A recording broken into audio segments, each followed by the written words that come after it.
നാളെ വൈകിട്ടിനുള്ളിൽ ബാക്കി പ്രതികളെ കസ്റ്റഡിയിൽ എടുത്തിട്ടില്ലെങ്കിൽ, കാരണം അവർ നാട് വിട്ടു പോയിട്ടില്ല, ഇന്നും അതേ ക്രിമിനലുകളുണ്ട്. നിങ്ങളൊക്കെ വോട്ട് കൊടുത്തിട്ടല്ലേ അവിടെ UDF പ്രതിനിധികൾ വിജയിച്ചു വന്നത്?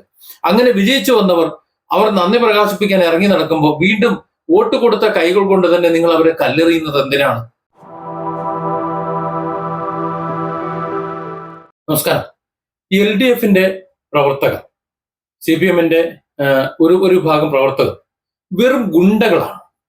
തെരുവിൽ തേർഡ് റേറ്റ് ഗുണ്ടകളെക്കാളും മോശമായിട്ടാണ് അവർ പെരുമാറിക്കൊണ്ടിരിക്കുന്നത്. എന്താ അങ്ങനെ പച്ചയ്ക്ക് വിളിച്ചു പറയുന്നതെന്ന് വെച്ചാല്, UDFനാണ് തെരഞ്ഞെടുപ്പ് നേട്ടം. 102 സീറ്റിൽ അവർ വിജയിച്ചു. വളരെ കുറഞ്ഞ സീറ്റിൽ ഞെക്കിമുക്കി എങ്ങനെയെങ്കിലുമൊക്കെ ചിലരൊക്കെ ജയിച്ചു. 13 മന്ത്രിമാർ തോറ്റു തുന്നം പാടി. പിണറായി വിജയൻ രാജിവെക്കാൻ പോകുന്നു. രാജിവെക്കും. അദ്ദേഹം ഒരു MLA ആയി നിയമസഭയിൽ പോയിരിക്കുന്ന എനിക്ക് തോന്നുന്നില്ല. കാരണം കഴിഞ്ഞ 10 വർഷം മുഖ്യമന്ത്രി കസേരയിലിരുന്ന് 10-40 വാഹനങ്ങളുടെ അകമ്പടിയോടെ സഞ്ചരിച്ച്, ആംബുലൻസും മറ്റും അതും ഇതും എല്ലാമായി മെഡിക്കൽ ടീമും ഒക്കെ ആയി സഞ്ചരിച്ച് തോന്നുമ്പോൾ അമേരിക്കയിലും അല്ലെങ്കിൽ വിദേശ സഞ്ചാരമൊക്കെ കുടുംബസമേതം നടത്തി അർമാദിച്ച് നടന്ന ഒരു മുഖ്യമന്ത്രി, അല്ലെങ്കിൽ മുഖ്യമന്ത്രി കസേരയിൽ മറ്റുള്ളവരെ മുഴുവൻ അടക്കി ഇരുത്തിയിരുന്ന ഒരു വ്യക്തി ഒരു MLA കസേരയിൽ അതേ നിയമസഭയിൽ ചെന്ന് ഇരിക്കും എന്ന് എനിക്ക് തോന്നുന്നില്ല. ഒരുപക്ഷെ LDFനാണ് അധികാരം ലഭിക്കുന്നതെന്നുണ്ടെങ്കിൽ മുഖ്യമന്ത്രി ആകാൻ വേണ്ടി അദ്ദേഹം തെരഞ്ഞെടുപ്പിൽ നിന്നതാണ് ഒന്നാമത്. അങ്ങനെ ആകാത്ത സാഹചര്യത്തിൽ അദ്ദേഹം രാജിവെച്ച് ധർമ്മടത്ത് ഒരു തെരഞ്ഞെടുപ്പ് അധികം താമസിക്കാതെ വരും. ഞാൻ ആ വിഷയത്തെക്കുറിച്ചല്ല പറയുന്നത്. തെരഞ്ഞെടുപ്പിൽ ജയിച്ചത് 102 UDFന്റെ പ്രവർത്തകർ. ഇപ്പോൾ അവർ MLA-മാരാകാൻ പോകുന്നു. MLA-മാരായി, സത്യപ്രതിജ്ഞ നടത്തിയില്ലെന്നേ ഉള്ളൂ. ഇവരുടെ ആഹ്ലാദ പ്രകടനം നടക്കുന്നത്, അതായത് അവർ തെരഞ്ഞെടുപ്പിൽ വിജയിച്ചതിന്റെ ആ വിജയാഘോഷം അവർ നടന്ന വഴികളിലൂടെ അവർക്ക് വോട്ട് ചെയ്തിട്ടുള്ള നാട്ടുകാരെ നന്ദി പറഞ്ഞുകൊണ്ട് അവർ ഇറങ്ങി നടക്കുമ്പോൾ അവർക്ക് നേരെ കല്ലെറിയുന്നു, അവരെ ആക്രോശിച്ച് അവർക്ക് നേരെ ചാടുന്നു, അവരെ ആക്രമിക്കുന്നു.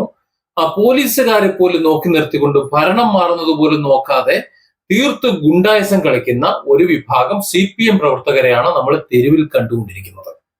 ഇതാണ് ഇതിന് കാരണം. എനിക്ക് എന്റെ പ്രിയപ്പെട്ട CPM പ്രവർത്തകരോട്, അല്ലെങ്കിൽ ഇങ്ങനെ ഗുണ്ടായസം കാണിക്കുന്നവരോട് ചോദിക്കാനുള്ളത്, നിങ്ങളൊക്കെ ഇവിടെ തെരഞ്ഞെടുപ്പിന് മുമ്പ് ഇല്ലായിരുന്നോ?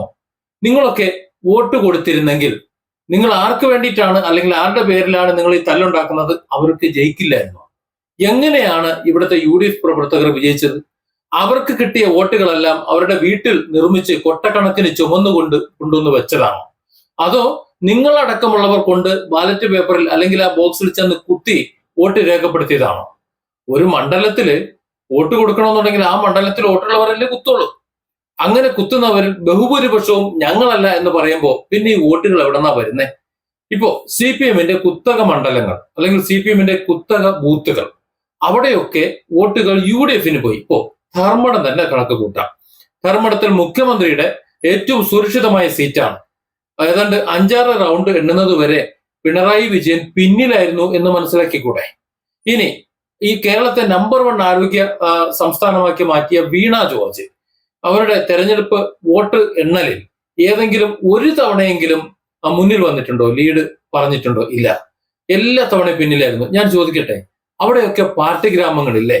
അവിടെയൊക്കെ ബൂത്തിൽ പോലും ആർക്കും ഇരിക്കാൻ കഴിയാത്ത, മറ്റു പാർട്ടിക്കാർക്ക് ആർക്കും ഇരിക്കാൻ കഴിയാത്ത വിധം, കയറാൻ കഴിയാത്ത വിധം, വോട്ട് ചോദിക്കാൻ ആ ഏരിയയിൽ വരാൻ പറ്റാത്ത വിധം നിങ്ങൾ പ്രതിരോധം തീർത്തതല്ലേ? എന്നിട്ടും അവിടെ എങ്ങനെയാണ് UDFന്റെ പ്രതിനിധികൾ ജയിച്ചു വന്നത്? നിങ്ങളൊക്കെ വോട്ട് കൊടുത്തിട്ടല്ലേ? അപ്പൊ നിങ്ങൾ തെരുവിൽ കാണിക്കുന്നത് ഗുണ്ടായിസമല്ലേ? ആരെയൊക്കെ ബോധിപ്പിക്കാൻ വേണ്ടിയിട്ടല്ലേ? നിങ്ങളൊക്കെ വോട്ട് കൊടുത്തിട്ടല്ലേ അവിടെ UDF പ്രതിനിധികൾ വിജയിച്ചു വന്നത്?